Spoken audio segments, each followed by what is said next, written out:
यूं तो संभाग में देवों के देव महादेव ही राज हैं यहां, लेकिन धार्मिक लिहाज से इतर अगर सियासत की बात की जाए तो उज्जैन संभाग की राजनीति भी प्रदेश में सरकार बनाने के लिए काफी अहम मानी जाती है। 2013 में जहां बीजेपी ने संभाग की 29 में से 28 सीटें जीतकर अपना दबदबा दिखाया, तो वहीं 2018 में कांग्रेस थोड़ी मजबूत स्थिति में नजर आई। और अब 2023 में क्या नतीजे रहने वाले हैं वो भी 3 दिसंबर को सभी के सामने होगा। लेकिन उससे पहले हम बताएंगे कि आखिर उज्जैन संभाग में फिलहाल कौन कितनी मजबूत स्थिति में नजर आ रहा है, करेंगे चर्चा। लेकिन उससे पहले देखिए एक खास रिपोर्ट।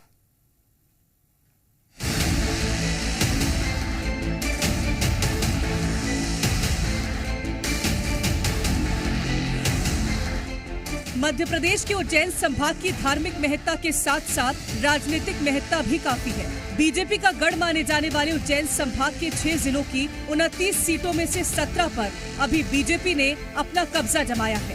तो वहीं 2013 में हुए चुनाव में बीजेपी ने एक तरफा 28 सीटें जीतकर संभाग की 29 सीटों पर अपना दबदबा दिखाया था।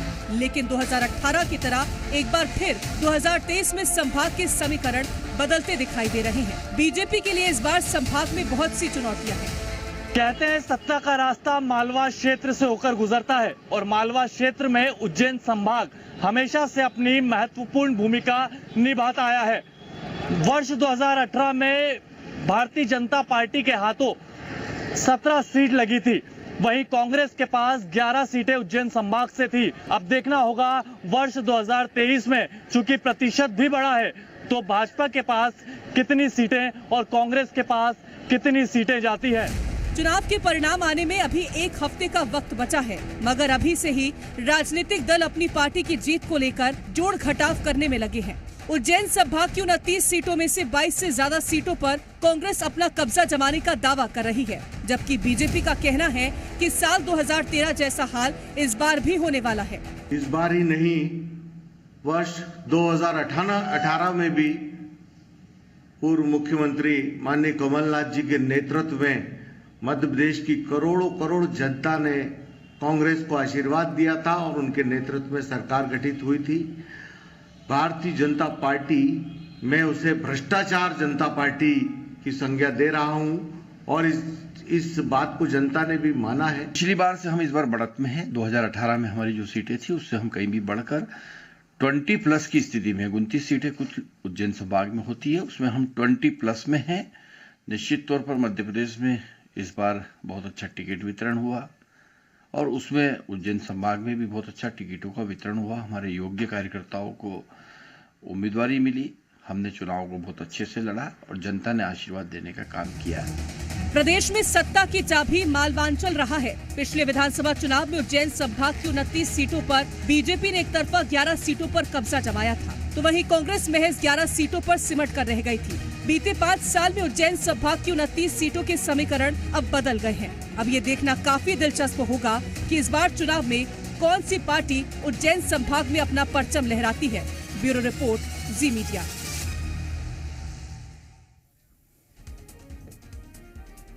तो चलिए सबसे पहले आपको उज्जैन संभाग में आने वाले जिलों के बारे में बताते हैं कि आखिर उज्जैन संभाग में कितने जिले हैं। उज्जैन संभाग में कुल 6 जिले आते हैं, जिसमें देवास, मंदसौर, नीमच, रतलाम, शाजापुर और उज्जैन जिला शामिल है।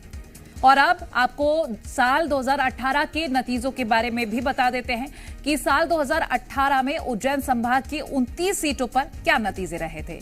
साल 2013 के विधानसभा चुनाव में बीजेपी ने उज्जैन संभाग की 29 में से 28 सीटें जीतकर विपक्षी दल के साथ साथ चुनावी रणनीतिकारों को भी चौंका दिया था। लेकिन 2018 के चुनाव में इसी संभाग में बीजेपी को 17 सीटों पर संतुष्ट रहना पड़ा था।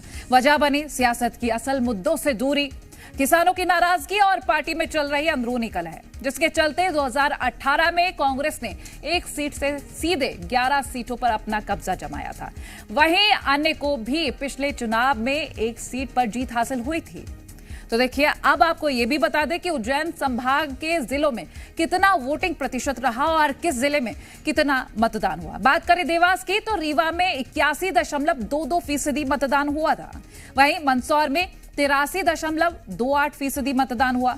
नीमच के मतदाताओं ने 83.03% मतदान दर्ज कराया। वहीं रतलाम में 83.04% मतदान हुआ। तो शाजापुर की बात करें, शाजापुर में बम्पर 84.99% मतदान किया गया।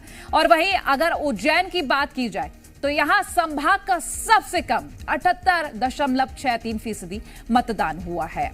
तो चलिए अब आपको उन दिग्गजों के नामों के बारे में बता देते हैं जिनकी साख इस बार दांव पर लगी है। इस लिस्ट में पहला नाम हुकुम सिंह कराड़ा का है, जो 1973 से लगातार शाजापुर विधानसभा सीट पर अपना कब्जा जमाए हुए।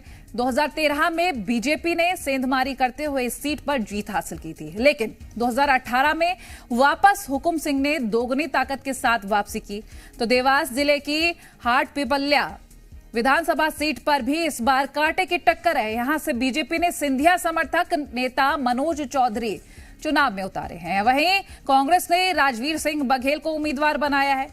इसी के साथ ही रतलाम जिले की बात करें तो आलोट विधानसभा सीट पर कांग्रेस के बागी ने मुकाबले को दिलचस्प बना दिया। आलोट से प्रेमचंद गुड्डू ने चुनाव लड़ने से मुकाबले को त्रिकोणीय बना दिया है और अब कांग्रेस ने यहां से मनोज चावला को टिकट दिया है, जबकि बीजेपी ने यहां से चिंतामणि मालवीय को उम्मीदवार बनाया है। बीजेपी ने उज्जैन दक्षिण के कैबिनेट मंत्री मोहन यादव पर फिर से भरोसा जताया। तो कांग्रेस ने उनके सामने चेतन यादव को उतारकर जातिगत समीकरण पर फोकस किया है। मालागढ़ से भी बीजेपी ने दोबारा कैबिनेट मंत्री जगदीश देवड़ा को मौका दिया है। तो जावत से भी कैबिनेट मंत्री ओम प्रकाश सकलेचा पर फिर से बीजेपी ने भरोसा जताया है। ये तो वो नाम हो गए।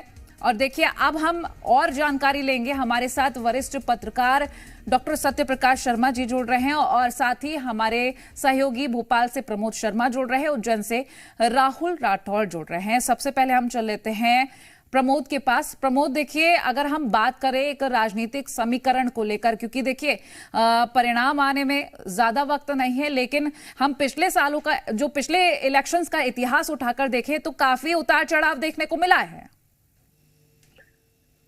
देखिए अब नतीजे देखिए, 2013 इलेक्शन में बीजेपी एक तरफा थी।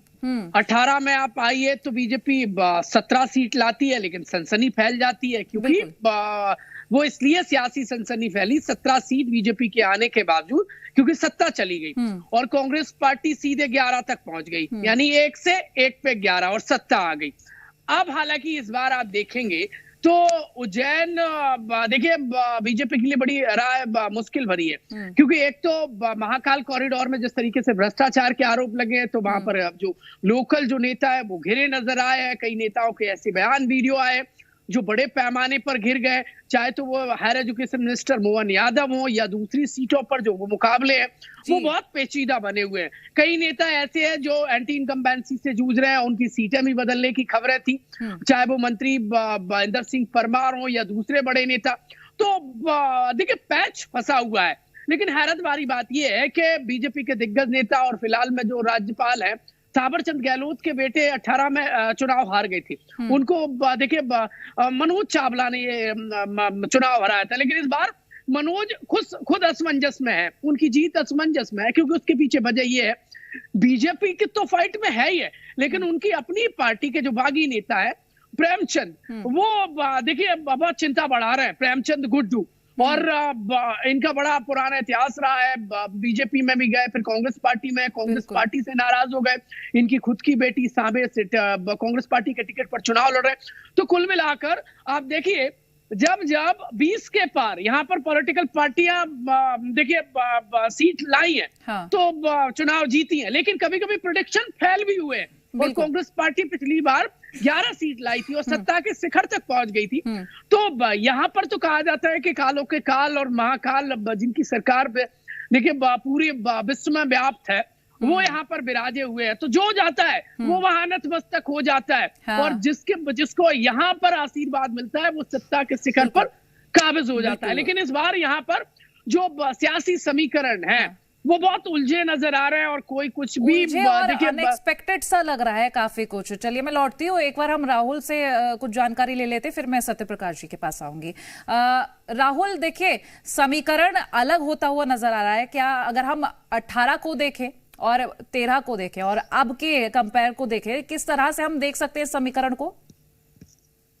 देखिए, बिल्कुल समीकरण बदले हुए नजर आ रहे हैं, क्योंकि देवास में खातेगांव सीट पर दीपक जोशी की नजर है सबकी।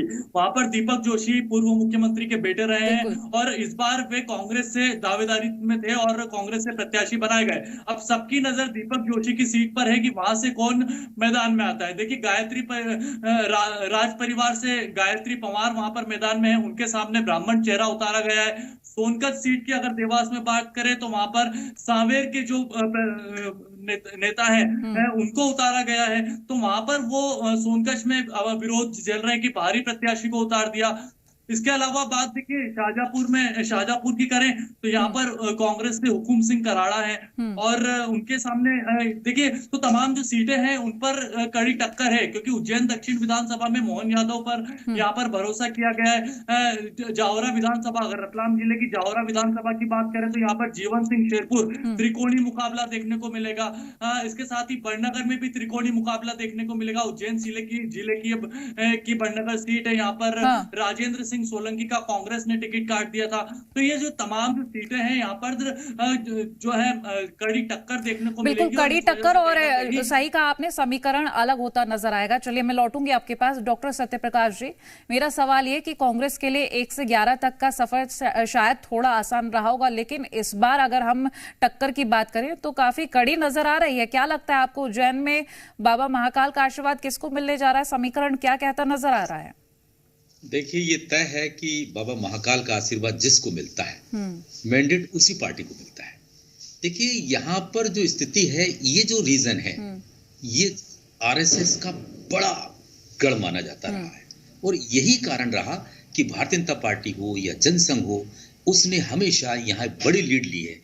लेकिन 2013 के बाद एकदम सीट्स घटना, हालांकि कांग्रेस की अपेक्षा उसकी ज्यादा थी, तो ये कहीं ना कहीं बीजेपी के लिए चिंता का विषय हो सकता है। इस रीजन से देखिए, 2018 में बीजेपी के सीट्स कम होना या कांग्रेस की 1 से 11 तक पहुंचने के पीछे सबसे बड़ा जो मेजर फैक्टर था कि मंदसौर में 6 फार्मर्स की एजिटेशन के दौरान मृत्यु होना, पुलिस फायरिंग में वो भी, तो ये एक बड़ा इशू बना और कांग्रेस का कर्ज माफी का जो वादा था, उस वादे ने इस चीज को और ज्यादा प्रमोट किया और कांग्रेस वहां अच्छी आई।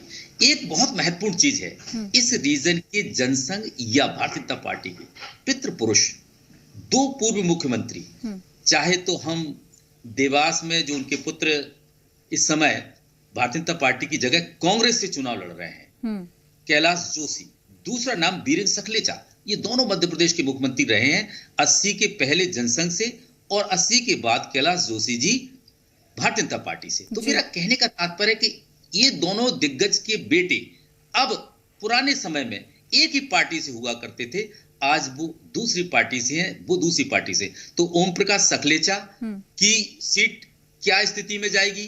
क्या आरएसएस का गढ़, आरएसएस का प्रमोशन भारतीय जनता पार्टी को मिल पाएगा या नहीं, एक बड़ा सवाल है। लेकिन ये तय है कि अब की बार इस रीजन में जो लड़ाई है बहुत दिलचस्प होगी। हालांकि वहां भारतीय जनता पार्टी के कई मिनिस्टर्स चुनाव मैदान में, चाहे मोहन यादव की बात और इस बार ये जो दल बदल का खेल हुआ है, इसकी वजह से काफी बड़ा बदलाव महसूस हो रहा है और 3 तारीख को ये साफ हो ही जाएगा कि बाबा महाकाल का आशीर्वाद किसको मिलता है। बहुत शुक्रिया डॉक्टर सत्यप्रकाश जी, प्रमोद और राहुल हमारे साथ जुड़ने के लिए बहुत शुक्रिया।